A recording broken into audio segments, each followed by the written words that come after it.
Every morning, I sit outside my old house and stare at the road. People pass by and see nothing more than a lonely old man wasting time. Some smile politely, some ignore me completely, and some wonder why I spend hours sitting in the same place. What they don't know is that I'm not watching the road. I'm waiting for someone. I'm waiting for my son. The same son who once held my hand every time we crossed the street. The same son who used to run into my arms the moment I returned home from work. The same son who was once my entire world. I still remember the day he was born. I was young then, full of dreams and hope. The moment I held him in my arms, I made a promise to myself that I would give him a better life than the one I had. I wasn't rich. I didn't have a big house or a lot of money. But I had a father's heart, and I was willing to sacrifice everything for him. I worked long hours under the burning sun, came home exhausted, and woke up before sunrise the next day to do it all over again. Every drop of sweat was for him. Every sacrifice was for him. His happiness became my purpose. As he grew older, life became more difficult, but I never let him see my struggles. There were nights when there wasn't enough food for both of us, so I told him I had already eaten. There were winters when I wore the same old jacket because I had spent my money buying him a new one. When he needed books for school, I worked extra shifts. When he wanted to go to college, I sold the only piece of land I owned. People told me I was giving up too much, but they didn't understand. A parent's love doesn't count the cost. Years passed, and my little boy became a young man. I was proud of him. He studied hard, graduated, and eventually moved to the city to build a better future. The day he left, I stood at the gate and watched his car disappear down the road. My eyes filled with tears, but my heart was full of pride.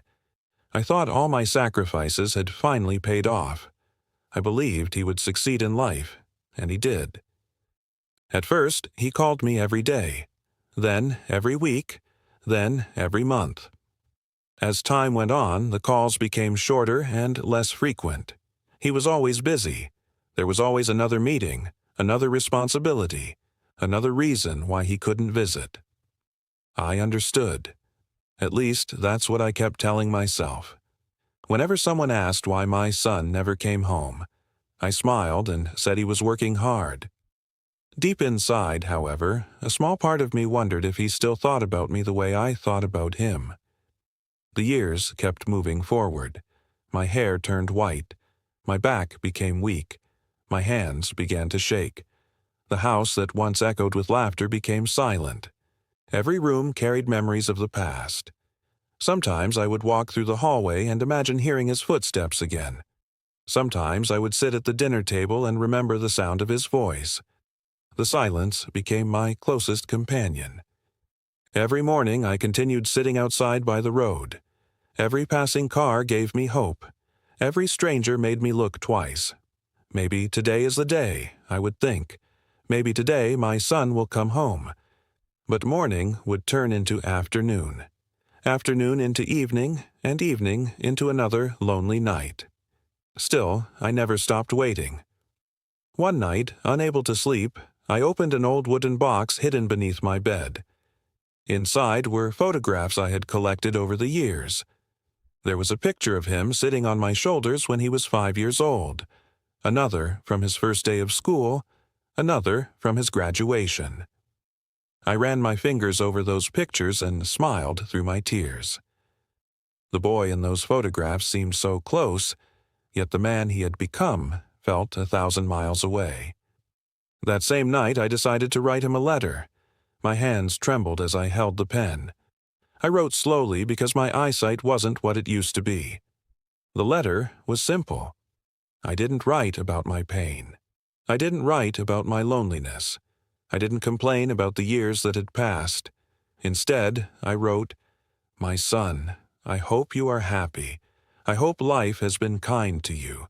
I don't need anything from you. I only wish to see you one more time. Just once. I want to hear your voice, look into your eyes, and tell you how proud I am of the man you've become." When I finished writing, tears had stained the paper. I folded the letter carefully and placed it beneath my pillow. I never mailed it. Maybe I was afraid of being disappointed, or maybe I still believed he would come home on his own. A few weeks later, my health began to fail. Walking became difficult. Breathing became painful. The doctor told me I needed rest, but how could I rest when my heart was still waiting? So every morning, I carried myself to the same chair outside my house and looked down the road. The neighbors often shook their heads. Some felt sorry for me. Others thought I was foolish. But hope is a strange thing. Even when everything else fades, hope remains. One afternoon, I felt weaker than ever before. My body was tired and my eyes struggled to stay open. For the first time, I wondered if my wait would end before my son returned. That thought frightened me more than death itself. I wasn't afraid of leaving this world. I was afraid of leaving without seeing him one last time. The neighbors eventually contacted my son and told him about my condition. When he received the call, he promised he would come soon. But life kept getting in the way. There was always something urgent, something important, something that couldn't wait. Days passed. Then another call came. This time the voice on the other end sounded desperate. "If you want to see your father," they said, "you need to come now." For the first time in years, my son dropped everything and started the journey home. As he drove, memories filled his mind. He remembered the man who carried him on his shoulders, the man who worked endless hours, the man who sacrificed everything so he could have a better life. With every mile, his regret grew heavier. When he finally arrived, he saw the old chair outside the house. It was empty. His heart sank. He rushed inside and found me lying quietly in my bed. The room was silent. Tears filled his eyes as he knelt beside me and held my hand. "Dad," he whispered, "I'm here. Please forgive me." Slowly, I opened my eyes. The face I had waited years to see was finally in front of me. I smiled, not because the pain was gone, not because I was no longer lonely. I smiled because my wait was over. With the last bit of strength I had left, I squeezed his hand and whispered, "I knew you would come." A single tear rolled down my cheek, and then I closed my eyes for the last time. Later, my son found the letter beneath my pillow. As he read it, tears streamed down his face. At the bottom of the page, beneath all the words, was one final sentence. "Never be too busy for the people who loved you before you became successful. One day, all the money in the world won't buy you one more moment with them. If your parents are still alive, call them today. Visit them today. Tell them you love them today. Because somewhere, right now, a mother or father is sitting by a window, standing at a door, or staring down a road, waiting for a child who keeps saying, 'I'll visit tomorrow.' And sometimes tomorrow never comes." I still remember that day as if it happened yesterday. The sky was covered with dark clouds, and a light rain was falling outside the small hospital. I was pacing back and forth in the hallway, my hands trembling, my heart racing faster than it ever had before. I had faced many struggles in my life. I'd worked long hours, survived difficult times, and carried burdens that would have broken many men. But nothing had ever made me as nervous as that moment. Then, suddenly, I heard it. A baby's cry. For a second, the entire world seemed to stop. The noise in the hallway disappeared. The rain outside faded away. All I could hear was that tiny voice. The nurse stepped out with a smile and said the words I had been waiting for. "Congratulations. It's a boy." I don't think I had ever smiled so much in my life. My legs felt weak as I walked into the room. Your mother was exhausted, but her face glowed with happiness. Then she placed you in my arms. You were so small, so fragile. Your tiny fingers wrapped around one of mine, and at that exact moment, something inside me changed forever. I was no longer living for myself. I was living for you. I looked down at your little face and made a promise no one heard, a promise I never spoke aloud. No matter what happens in life, I will protect you. No matter how hard things become, I will stand beside you. No matter what it costs me, I will make sure you have a better life than I ever had. Back then, I thought promises were easy. I didn't know how much that promise would demand from me. When we finally brought you home, our little house felt different. It wasn't bigger, it wasn't richer, but somehow it felt complete. Every corner of that house suddenly had meaning. Your tiny clothes hanging near the window, your little crib beside our bed, your toys scattered across the floor. Everything reminded me that I was someone's father, and I loved every second of it. At night, I would sit beside your crib and watch you sleep, sometimes for hours. Your mother would laugh and tell me to get some rest, but I couldn't. I was afraid I would miss something. Your first smile, your first laugh, your first word. I wanted to be there for all of it. As the months passed, you began to grow. The first time you smiled at me, I felt like the luckiest man alive. The first time you called me Dad, I nearly cried. The first time you took a few tiny steps toward me and fell into my arms, I forgot every hardship I had ever faced. People say children need their parents, but what they don't tell you is that parents need their children too. You gave my life purpose. You gave my struggles meaning. You gave me a reason to wake up every morning. Whenever work became difficult, I thought about you. Whenever life felt unfair, I thought about you. Whenever I felt exhausted, I pictured your smile. And somehow I found the strength to keep going. Money was always tight. There were days when I worried about bills, days when I wasn't sure how we would manage. But whenever I looked at you sleeping peacefully, none of that seemed important, because happiness isn't measured by how much money you have. It's measured by who you come home to. And every evening, I came home to you. You would run across the room with your tiny arms stretched wide.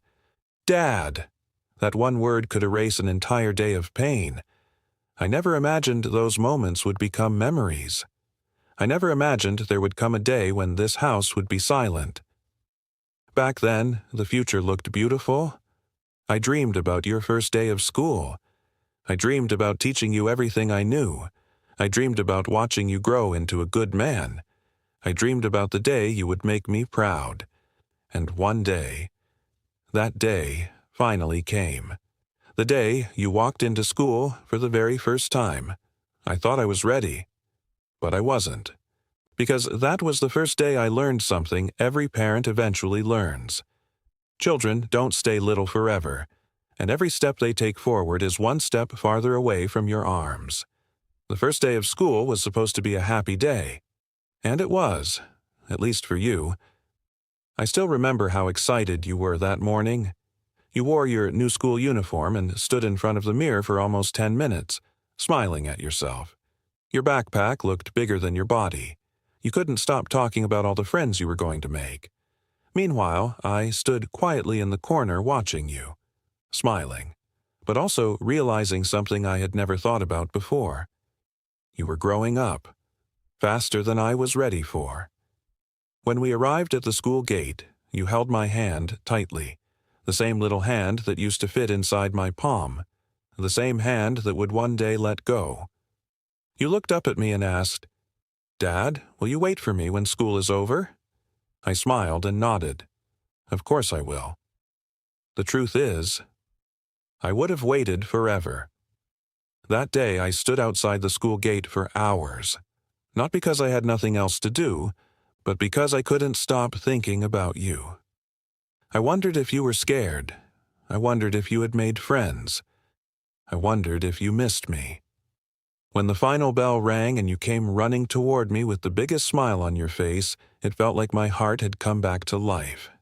"Dad, school is amazing," I laughed, and for the rest of the walk home, you talked non-stop. That night, while you slept peacefully, I sat at the kitchen table looking at the bills, school fees, books, uniforms, transportation. The numbers didn't seem very big to most people, but to me, they looked impossible. I counted my money again and again. It wasn't enough, not even close. For a few minutes, fear took over. I didn't know how I would manage. But then I looked toward your room, and suddenly the answer became simple. I would find a way. I always did. The next morning, I started working extra hours, then extra days, then extra jobs. Sometimes I worked before sunrise and returned long after sunset. Sometimes I was so tired I could barely stand. My back hurt. My hands were covered in cuts. My body begged for rest. But every time I thought about quitting, I thought about your future, and I kept going. There were days when money was so tight that I skipped lunch. You never noticed. Whenever you asked if I had eaten, I smiled and said yes. Then I watched you finish your meal. A full stomach for you was enough for me. During winter, things became even harder. The cold was unbearable. Your jacket had become too small and you needed a new one. The problem was, I couldn't afford two, only one. So I bought it for you. You came running home wearing that jacket, smiling from ear to ear. "Dad, look how warm it is." I smiled and told you it looked perfect. What I didn't tell you was that my own coat had holes in it. That winter, while you slept warm and comfortable, I spent many nights shivering under thin blankets. And honestly, I never regretted it. Not for a second. Because that's what love does. It makes someone else's comfort more important than your own. As the years passed, your needs grew bigger. School projects, sports equipment, field trips, books. Every year brought new expenses. Every year demanded new sacrifices. And every year I gave more than I thought I had. One evening I overheard two men talking outside a shop. "That man works too much. He'll destroy his health. Why doesn't he slow down?" I smiled as I walked past them, because they didn't understand. I wasn't working for myself. I was building a future for my son. A future brighter than mine had ever been. Sometimes I would come home exhausted and find you sleeping. I would sit beside your bed and watch you breathe. Your face looked peaceful, carefree, safe, and in those moments, every sacrifice felt worth it. The long hours, the missed meals, the sleepless nights, the pain, all of it, because your dreams had become my dreams. Your future had become my mission. Then one day, something happened that changed everything. You came home holding a piece of paper. You looked nervous, excited, hopeful. "Dad," you said softly, "my teacher says I have a chance to study at one of the best schools in the region." I could see the excitement in your eyes, but I could also see the fear, because deep down you knew what I knew. The school was expensive. Far more expensive than anything we had ever faced before. You looked at the floor and whispered, "It's okay if we can't afford it." Those words shattered my heart, because no child should have to give up a dream because of money. That night, after everyone went to sleep, I sat alone in the darkness, thinking, praying, searching for answers. And before sunrise, I made a decision that would change both our lives forever, a decision that would cost me the most valuable thing I owned. But if it meant giving you a better future, I was willing to pay the price. That night after you went to sleep, I sat alone in the darkness for hours. The entire house was silent. The only sound was the ticking of the old clock hanging on the wall. Your teacher's words kept repeating in my mind. "Your son is gifted.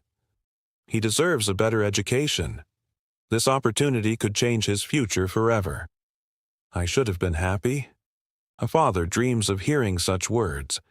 But instead, I felt afraid, because I knew something you didn't.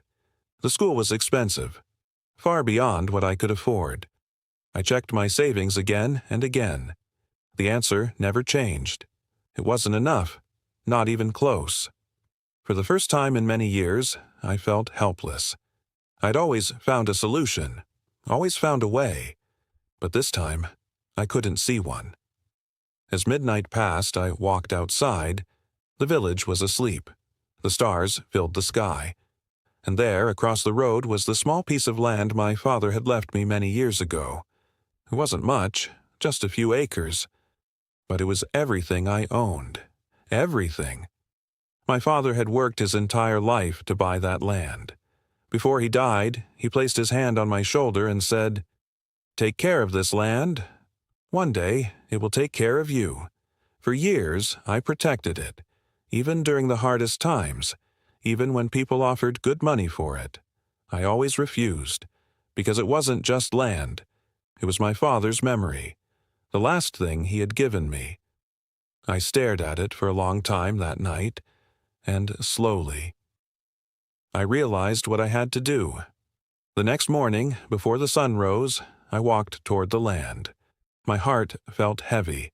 Every step hurt, not physically, emotionally, because deep down, I knew this might be the last time I would stand there as its owner. I remembered running across those fields as a child. I remembered helping my father work there. I remembered the lessons he taught me, the memories, the laughter, the love. Everything lived in that soil. And now, I was preparing to let it go.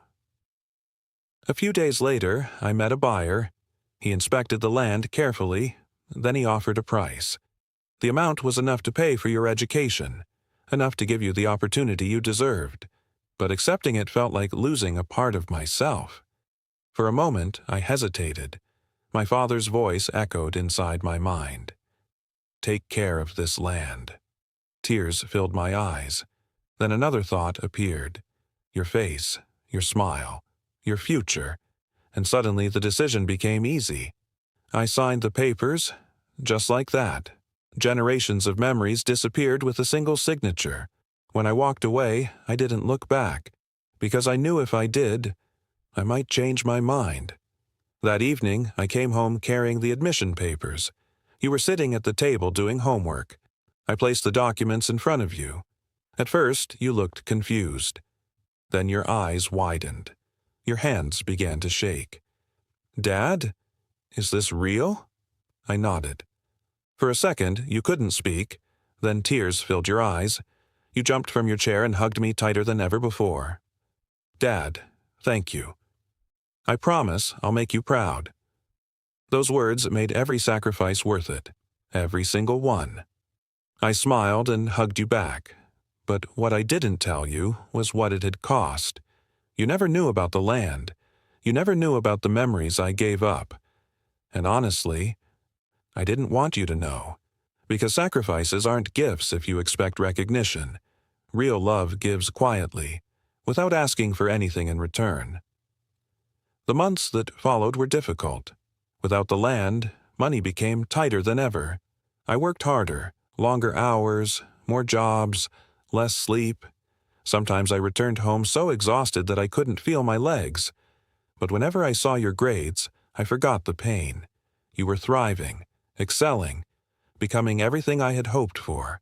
Teachers praised you. Neighbors admired you. The entire village talked about your future. And every time someone congratulated me, I smiled proudly. Not because I wanted credit, because I knew your success meant the sacrifices were working. Then, one evening, years later, another letter arrived. A letter that would change our lives once again. It was from a university in the city, one of the best in the country. You had been accepted. I should have been celebrating. Instead, I felt my heart sink, because I knew what acceptance meant. It meant opportunity. It meant success. It meant dreams coming true. But it also meant something else. Something I wasn't ready to face. It meant my little boy was about to leave home. And deep down, I wasn't ready to let go. The day the university acceptance letter arrived should have been one of the happiest days of my life. And in many ways, it was. You stood in the middle of the room holding the letter with trembling hands. Your eyes sparkled with excitement. Your smile was brighter than I had ever seen before. Dad, I got in. For a moment, neither of us spoke. Then I pulled you into my arms and hugged you tightly. I'm proud of you, son. Those words came from the deepest part of my heart, because I truly was proud. Everything we had sacrificed, everything we had endured, every struggle, every sleepless night, every difficult decision. It had all led to this moment. You had done it. You were finally getting the future I had always dreamed of for you.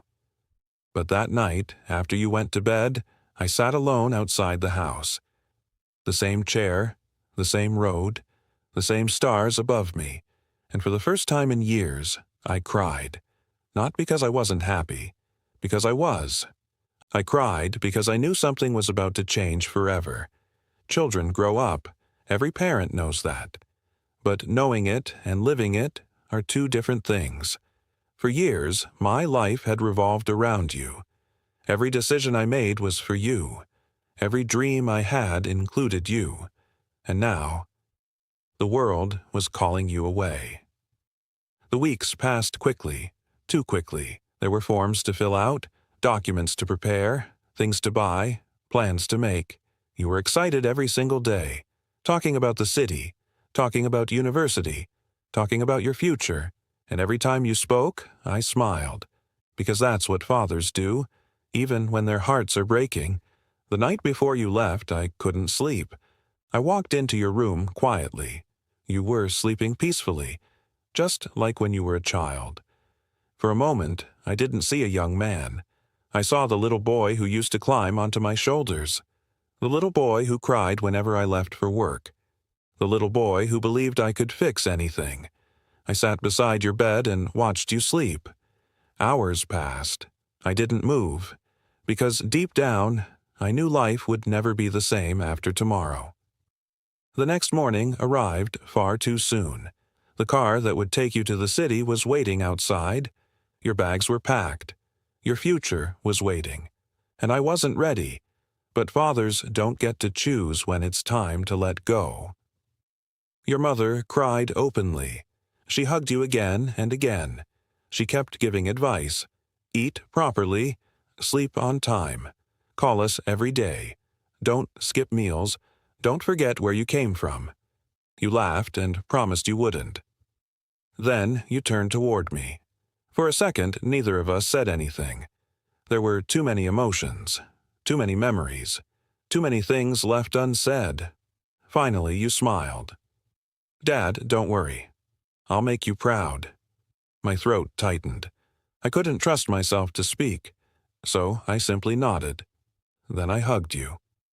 Harder than I ever had before. I wanted to freeze that moment forever, because something inside me knew life was about to move faster than either of us expected. When you finally got into the car, I stood at the gate, watching. The same way I had watched you walk into school for the first time. The same way I had watched every important moment of your life. The engine started. The car began moving. You rolled down the window and waved. I waved back, smiling, always smiling, even though my heart felt like it was being torn apart. The car moved farther away, smaller, smaller, and smaller, until finally, it disappeared. The road became empty, and for the first time in years, the house felt truly quiet. That evening I walked into your room. Your bed was neatly made. Your books were gone. Your clothes were gone. Your laughter was gone. Only silence remained. I sat on the edge of the bed and stared at the empty walls. The room that had once been full of life suddenly felt like a memory. That night I barely slept, but the next morning something wonderful happened. My phone rang. It was you. Dad! Your voice filled the room. You talked about the city, the university, your classes, your new friends, everything. And for the first time since you left, I smiled again. The calls continued the next day, and the day after that. Sometimes twice a day, sometimes 3 times. You told me everything, and I listened to every word, because hearing your voice made the distance feel smaller. It made the loneliness easier. It reminded me that no matter how far away you were still my son. But life has a strange way of changing people.